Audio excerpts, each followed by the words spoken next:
জল্পনার অবসান, গৌতম গম্ভীরকেই ভারতীয় দলের প্রধান কোচ হিসেবে নিয়োগ করল বিসিসিআই। বেশ কিছুদিন ধরেই শোনা যাচ্ছিল রাহুল দ্রাবিড়ের পর গম্ভীরের হাতেই দায়িত্ব তুলে দেবেন জয় শাহ, রজার বিনিরা। ভারতীয় দলের প্রাক্তন বাঁহাতি ওপেনারকে সেই দায়িত্ব দেওয়া হলো। মঙ্গলবার অবশেষে সরকারিভাবে বোর্ড জানিয়ে দিল ভারতের পরবর্তী কোচ গৌতম গম্ভীর। গম্ভীরের সঙ্গে লড়াইয়ে ছিলেন রমন, কিন্তু গম্ভীর সকলের ফেভারিট ছিলেন।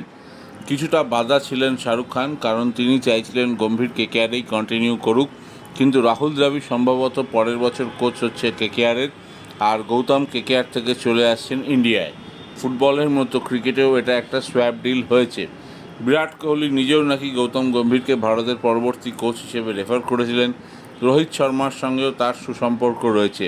লখনৌ সুপার জায়ান্টসের হয়ে দায়িত্ব সামলেছেন গম্ভীর, কেকেআরকে চ্যাম্পিয়ন করেছেন দীর্ঘ 10 বছর পর। এখন দেখার টিম ইন্ডিয়ার হেড কোচ হিসেবে ভারতীয় দলকে কতটা এগিয়ে নিয়ে যান গৌতম। খবরটি ভালো লেগে থাকলে অবশ্যই আমার চ্যানেলকে বেশি লাইক এবং সাবস্ক্রাইব করুন।